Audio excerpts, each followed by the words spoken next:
Hello YouTuber family, કેમ છો તમને? ગુડ મોર્નિંગ, જય શ્રી કૃષ્ણ. આજે સુધી ધનવી ઊંઘી રહી છે.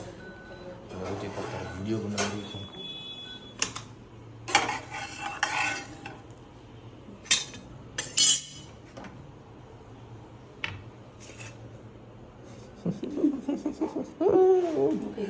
અગિયારસનું જોવા દો ભાઈ. 11 કઈ તારીખ છે રુચિતા? 24 તારીખ અમાસ. હા, આવતીકાલેથી હવે શ્રાવણ મહિનો ચાલુ. 11 કે શ્રાવણ મહિનો ચાલ્યો છે. તો બધાને હાર્દિક શુભેચ્છા શ્રાવણ મહિનાની. ઓય રામ. અને રુચિતા તારે બનાવી છે હાર્દિક બ્રેડ ટકોરા જેવી. આ બ્રેડ વળી રેડીમેડ મળે છે ને, ટેસ્ટ કરીએ ને મસ્ત ગરમા ગરમ ચાય. અત્યારે ગાડીમાં સૈયારા સોંગ ચાલી રહ્યું છે. આમાં ધનુએ ઉઠીને અમને કે પાપા પાપા મને આ તો ખવડાવો. પિંક. હા ભલે રહ્યો ને, આમાં ધનુ ઉતરશે ને.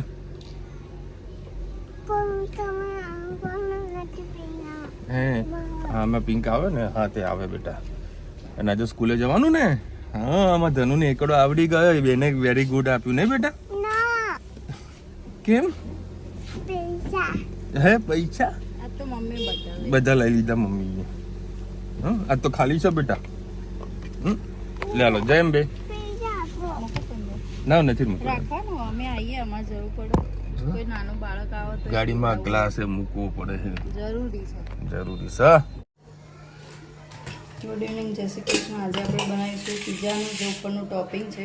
મેં તૈયાર રોટલા લીધા છે, એના માટે આપણે ટોપિંગ બનાવીશું. એટલા માટે થોડું એને અધકચરું સોતે કરી લઈશું, કેમ કે ઉપરથી નાખીશું તો છોકરાઓને થોડું કચાશ જેવું લાગશે અને છૂટું પણ પડી જશે. એટલે મેં એક પડી તેલ લીધું છે. હવે એમાં આપણે કોબીજ લઈ લીધી છે. કોબીજ, ડુંગળી અને ટામેટાં. એમાં કોબીજ જેટલા પ્રમાણમાં મેં લીધી એનાથી ઓછા પ્રમાણમાં ડુંગળી લીધી, એનાથી ઓછા પ્રમાણમાં મેં ટામેટાં લીધા. કેમ કે બધું સરખું લેશો તો થોડું ડુંગળીની કચાશ વધારે લાગશે, વધારે ટામેટું એક પ્રમાણમાં લેશો તો ટામેટાનો સ્વાદ આવશે. એટલે કોબી વધારે પ્રમાણમાં હશે તો ડુંગળી ટામેટાં સોતે થઈ જશે અને કોબીજનો ક્રન્ચી ટેસ્ટ ખૂબ જ સારો આવશે. પણ આપણે પહેલાં કોબીજ નહીં એડ કરીએ, આપણે પહેલાં ડુંગળી સોતે કરીએ. મેં એક જ પડી જેટલું તેલ લીધું છે. છોકરાઓને ખાવાને એટલે મેં લીલી મરચી નથી નાખી. તમારે નાખવી હોય તો તમે સ્પાઇસી કરવું હોય તો એ નાખી શકો છો, કાં તો ઉપરથી થોડું ચીલી ફ્લેક્સ નાખી શકો છો. આ બધું એડ કરીશ પાછળથી, પણ મસાલા માપના કરીશ. આ 4 રોટલા પૂરતો જ મેં મસાલો કર્યો છે. અડધે કોબીજના દડામાંથી અડધો પાટ લીધો, 4 ડુંગળી લીધી અને એક જ ટામેટું લીધું છે. છોકરાઓ પીઝા ખાશે અને અમારા માટે ગલકાનું શાક અને ભાખરી બનાવવાનું છે. ચલો થોડીક વાર ડુંગળીને સોતે થવા દઈએ. ડુંગળી આપણી મસ્ત ગુલાબી જેવી સોતે થઈ ગઈ છે. હવે આપણે કોબીજ એડ કરીશું. ઘરમાં 2 વ્યક્તિઓ કે 4 વ્યક્તિઓ, નાના બાળકો હોય એટલે બધાના ઘરમાં અલગ અલગ વસ્તુ બનતી જ હોય. હવે બાળકોને પીઝા ખાવા હોય, આપણે બાળકો ગલકાનું શાક ને એવું નથી ખાતા હોતા, એટલે એમના માટે આવું કંઈક ચટપટું જંક ફૂડ જેવું આપણે બનાવવું જ પડે છે. થોડા મોટા થાય એટલે બધું ખાતા થઈ જાય. નોર્મલ સબ્જી હોય તો ખાઈ શકે છે, પણ ગલકા, તુરિયા, કારેલા એવું તો ઘણા મોટા લોકોને પણ નથી પસંદ. તો નાના બાળકો તો ક્યાંથી ખાવાના હતા. એટલે અમારા માટે એ બનશે, છોકરાઓ માટે પીઝા બનશે. બધાના ઘરમાં આવી તકલીફ તો રહેતી જ હોય છે કે અલગ અલગ જમવાનું બનાવવાનું હોય છે. બસ હવે થોડી વાર કોબીને આપણે ચડવા દઈએ. કોબીજ કચરી સોતે થઈ ગઈ છે, પણ આપણે ટામેટાં એડ કરીશું. ટામેટાના પાણીથી એ થોડું ડુંગળી અને જે કોબીજ છે નહીં ચડી હોય તો પણ ચડી જશે. ઘણા લોકો એવું કહેતા હોય ટામેટાં ગમે તે શાકમાં પહેલેથી નાખીએ તો નથી ચડતું. આ વાત સાચી છે. ટામેટાં પહેલેથી નાખીએ તો શાક પાકતું નથી. આપણે લાસ્ટમાં નાખીએ તો એનું પાણીથી શાક બની જશે અને ટેસ્ટ પણ ખૂબ જ સારો આવશે. અને ટામેટાં એકદમ બળી જાય તો ટેસ્ટ ખૂબ જ સારો આવતો હોતો નથી. બસ આ બધું મિક્સ થવા દઈએ, થોડું પાકવા દઈએ, પછી આપણે મસાલા કરીએ. બસ 5-7 મિનિટ ચડવા દીધું. હવે એમાં હું મીઠું એડ કરીશ,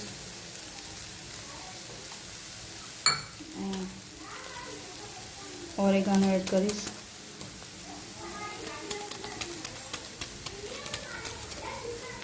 થોડું ગાર્લિક બ્રેડનો મસાલો આવે છે તૈયાર એડ કરીશ. એનાથી ટેસ્ટ બહુ જ મસ્ત આવશે. થોડું ચીલી ફ્લેક્સ એડ કરીશ.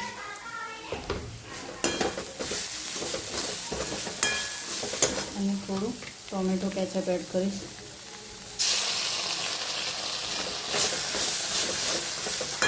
આમાં બધું એડ કરી દઈશું. પછી અંદર સ્ટફિંગ ઉપર રોટલા ઉપર થોડું ટોમેટો કેચઅપ નાખીશું. આમાં બધું મિક્સ થઈ જશે તો તમને પચાસ નહીં લાગે અને આનાથી બાઇન્ડિંગ પણ સારું આવશે. બસ આપણો મસાલો તૈયાર પીઝાનો. ચલો હવે આપણા તૈયાર પીઝાના રોટલામાં તે કેચઅપ એડ કરીશું.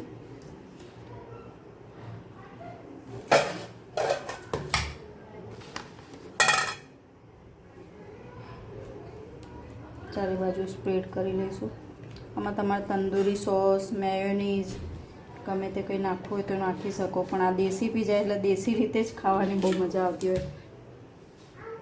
હવે આમાં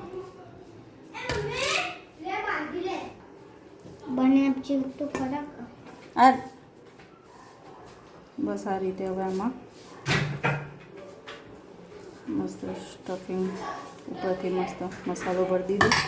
એમાં ઉપર ચીઝ સ્પ્રેડ કરીશું આપણે.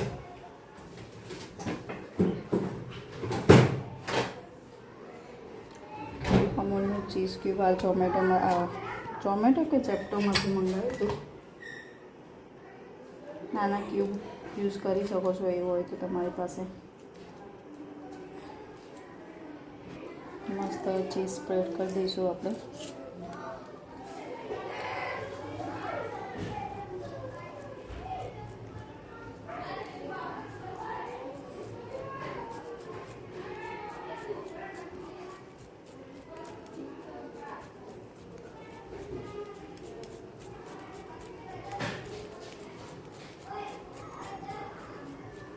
છોકરાને ખાવાનું એટલે ઉપરથી ચીલી ફ્લેક્સનો ઓરેગાનો નહીં એડ કરીએ. અંદર એડ કરેલું જ છે અને મરચું માપનું નાખ્યું એટલે છોકરાઓ ખાઈ પણ શકશે.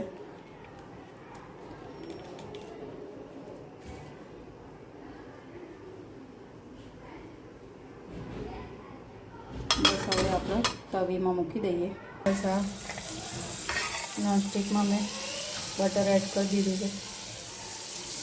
હવે પીઝા એડ કરી લઈશું આપણે. બસ જો આ રીતે મેં અંદર બટર નાખી તવીમાં પીઝા મૂકી દીધા. હવે થોડીક વાર આ ઉપર ઢાંકી દેશે એટલે મસ્ત પીઝા આપણા મેલ્ટ થઈ જશે. મસ્ત આપણું ચીઝ મેલ્ટ થઈ ગયું છે.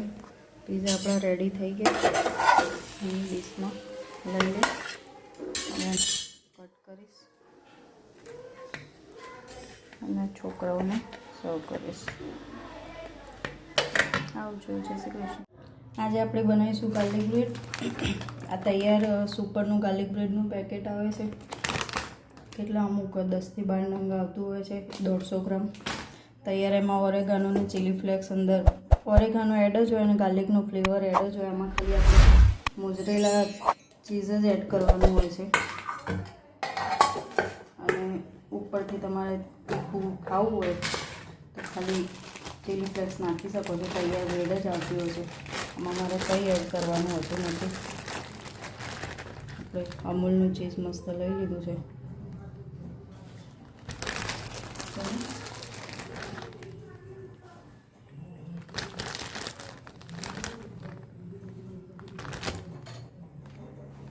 બસ હવે એમાં આપણે ચીલી ફ્લેક્સ, થોડું ઓરેગાનો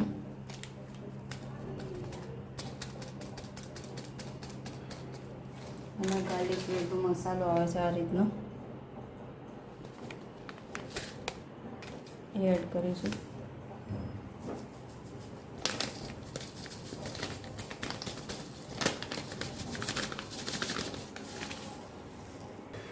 બસ હવે એક પેનમાં આપણે બટર એડ કરીશું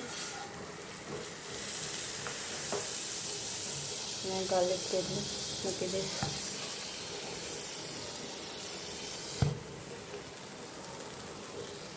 બસ થઈ જાય એટલે હું તમને ગાર્લિક બ્રેડ તૈયાર થઈ જાય.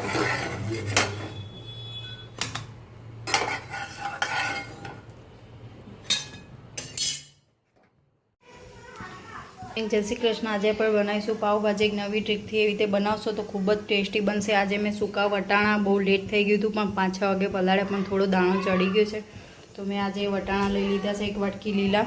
હવે મેં 2 બટાકા, 2 લીલી ડુંગળી અને 1 ટામેટું અને કેપ્સિકમ લઈ લીધા. હવે એને આપણે આમાં નાખી દઈશું અને 5-6 સીટી કરીને બાફી લઈશું. એમાં હું સહેજ મીઠું,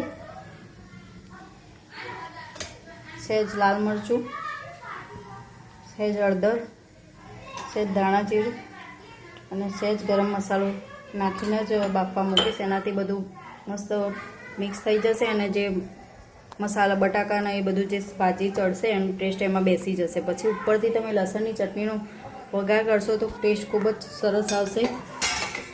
અને આમાં હવે કશું ડુંગળી ટામેટાં ચોપિંગ કરીને નાખવાનું નથી. બસ આ જો આ સૂકા લાલ મરચાં પલાળેલા છે એ અને લસણ મિક્સ કરીને હું એક ચટણી બનાવીશ, પછી એ જ ઉપરથી એડ કરીશ. તો ત્યાં સુધીમાં આપણું આ શાક બફાઈ જાય. આપણી શાકભાજી બફાઈ જાય ત્યાં સુધી આપણે લસણની ચટણી બનાવી લઈશું. એના માટે મેં આ 8-10 લસણની કળી અને જે લાલ મરચું પલાળે હતું એનું પાણી જવા દીધું અને એમાં નાખવામાં કામમાં આવતું. તો હું એમાં એડ કરીશ 2 ચમચી જેટલું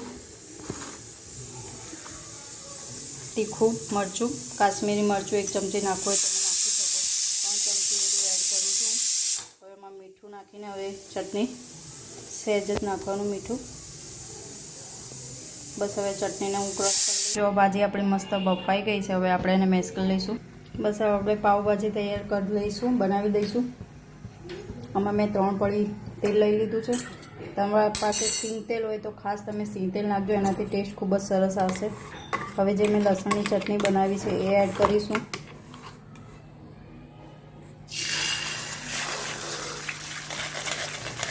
બસ આવી રીતે લસણની ચટણી નાખીશું, કેમ કે ડુંગળી ટામેટાં આપણે પહેલાં એડ કરી દીધા છે. બીજું કોઈ પણ જાતની ગ્રેવી કે કોઈ ડુંગળી ટામેટાં નહીં આવે એમાં.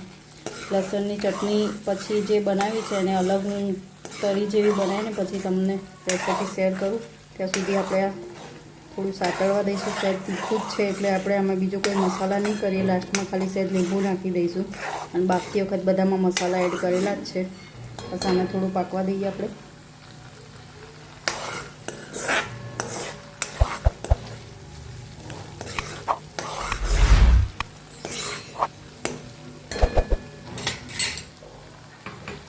સહેજ મીઠું એડ કરીશું આમાં.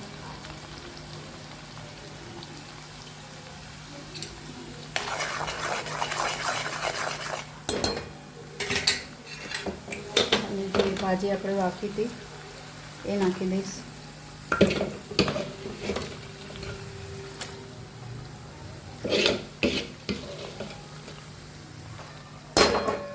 તમારે 2 જણનું ખાવાનું હોય એટલે આટલું તમારે ઇનફ થઈ જાય. તો એના માટે ખીચડી બનાવી છે. આને થોડી ગ્રેવીના ફોર્મમાં કરીશું.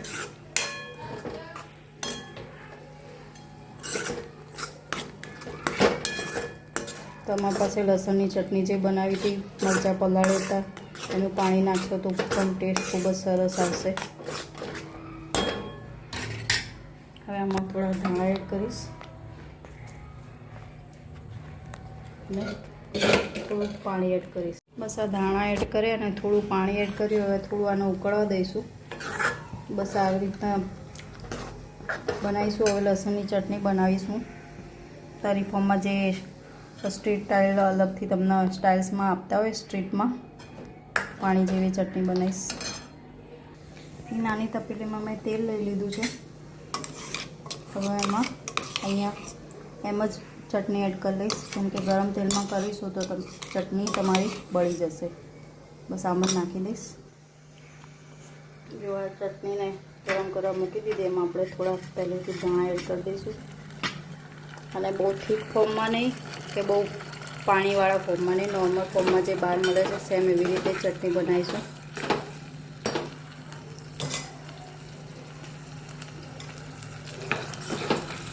લાલ મરચાં મારા બહુ તીખા છે એટલે ચટણી બહુ તીખી થઈ છે. ચટણી અલગ જ બનાવી છે અને ભાજીમાં પાણી એડ ચટણી બહુ નથી નાખી. જો ભાજી અત્યારે ઢીલી લાગે છે, ઠંડી થશે એટલે એકદમ મસ્ત નોર્મલ થઈ જશે. ચાલો આપણી ચટણી થોડી પાકી જાય એટલે આમાં પાણી એડ કરીશું એટલે આપણી ચટણી તૈયાર. તો આપણી ચટણી તૈયાર. હવે આપણે એને ચટણી ભાજી અને ડુંગળીની પરોઠા સાથે સર્વ કરીશું. વેરે લોક ખોલો. હા બેટા, તે ગણપતિ દાદા ક્યાંથી લાવી?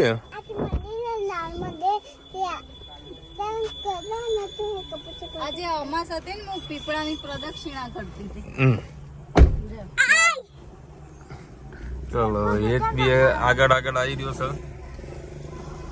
એ દોડાવાનો એના રેસ લગાવી હતી એટલે ફોન આવ્યો. અચ્છા એવું છે. હા બેટા, હેપી બર્થડે બેટા. હે ને હે ચલાવે તો જો એ મારો ચક ચક ચક ચક ચક ચક ચક ચક ચક કરતો ફાસ્ટ ચલાવી રહ્યો.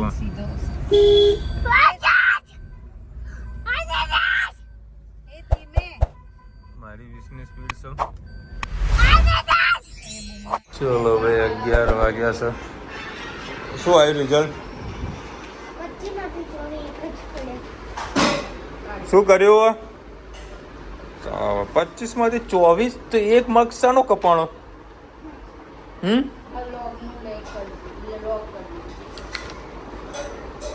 કમાં કાપ્યા? અચ્છા, તાને શું કહેવાય? એ જે 4 માર્ક્સ આવે ને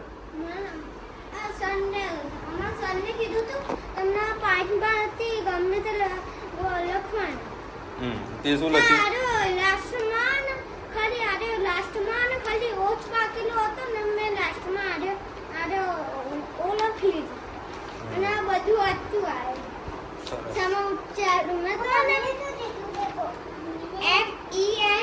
તા ક્યાં હેપી બર્થડે ક્યાં લખેલું બતાવજે. ઓય ધનુ, તા હેપી બર્થડે ક્યાં લખેલું હે? બોલો આ આમાં બતા મને કે આમાં મારો બર્થડે લખેલો હોય. આજે મારો બર્થડે હે એટલે રુચિતા બર્થડે જ લખેલું એટલે હેપી બર્થડે ટુ યુ. આ કોઈનો લવ લેટર હાથમાં આવવાના એવું હોય.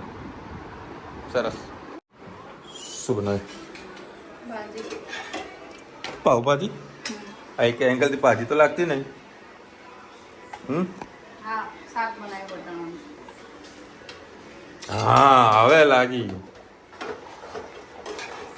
લાગી ગ્રેવી વાળી કરી છે. સુગંધ મસ્તન આવી રહી છે ગ્રેવીની. આ સારું કામ કર્યું. પેલા કરતા આવ્યું સારું બહુ. હવે ગરમા ગરમ પરોઠા. આજુ એની રુચિતા મસ્ત. વટાણાનું શાક બનાવ્યું. તું ઘડીકમાં પાવભાજી કહેતી હતી. ના, તમે કયા એંગલથી પાવભાજી લાગે? હા તો વટાણાનું હા, શાક તો વટાણાનું સારું શાક, હતું. હા. ગ્રેવી વાળું મસ્ત હતું. પાવભાજીનું વટાણાનું શાક. સારું હતું. હવે ગ્રેવી વાળું મજા આવે.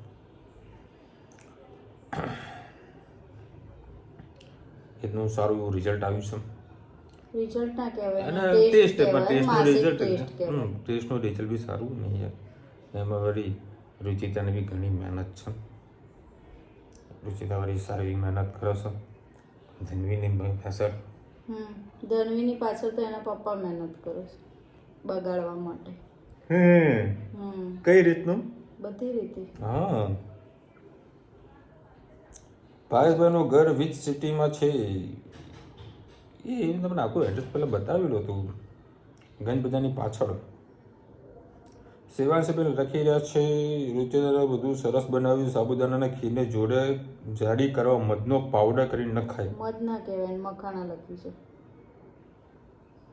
એટલે સોરી વાંચતા નહીં પણ ગુજરાતીમાં લખ્યું છે. મને પહેલેથી મધ ના ભણાતું દેખાતું હોય હતું તો તો પછી મખાના મને મખાના આપી દે. મખાના મખાના મખાના મખાના સોરી મખાણામાં કેલ્શિયમ વધારે હોય છે તો કોઈને ગૃહિણીઓએ પણ ખાવા જોઈએ. મારી કમેન્ટ આવતી નથી કે હું રોજ કરું છું, તમે વાંચતા નથી. મન મોજીલા છે. એવું કાંઈ નથી મોજીલા. 40-50 કોમેન્ટ આ બધાને કોમેન્ટ લેવી પોસિબલ ના થઈ શકે. આપણે જે બધાને કેવી રીતે લઈ શકીએ એમ સ્ટેપ બાય સ્ટેપ. સબ્જી માર્કેટ તોરણવાળી માતા પાસે પણ છે. હા, પણ એ રાતે એમાં સાંજના ટાઈમે બહુ ટ્રાફિક હોય, ત્યાં જઈએ તો ત્યાંથી લઈએ. બાકી માર્કેટમાં જઈએ તો માર્કેટમાંથી લેતા હોઈએ છીએ. અહીંયા આગળ સસ્તું અને સારું મળે, કારણ કે માની લો કે આજે જો શાક લેવા માટે ગયા હોઈએ ને માર્કેટ હોય તો સસ્તું જ મળે. સવારે જઈએ ને તો જે આગલા દિવસે જે સાંજે 4-5 વાગે જે હરાજી થઈ હોય ને એ બધો માલ આજે અમને સવારે મળે, એટલે બધો તાજો માલ હોય છે અને રેટમાં બી સારું હોય છે. ગજ્જર કહી રહ્યા છે નાઇસ વ્લોગ ધનવી ક્યુટ બોલે તમારા ભાઈનું ઘર કેટલું દૂર થાય? હોયથી 3 કિલોમીટર જ છે દૂર. મોનાલિસા બેન કહી રહ્યા છે દાળ ફ્રાયમાં થોડી તુવેર દાળ નાખો તો સારો ટેસ્ટ આવશે. હા, ચોક્કસથી હવે ટ્રાય કરીશ.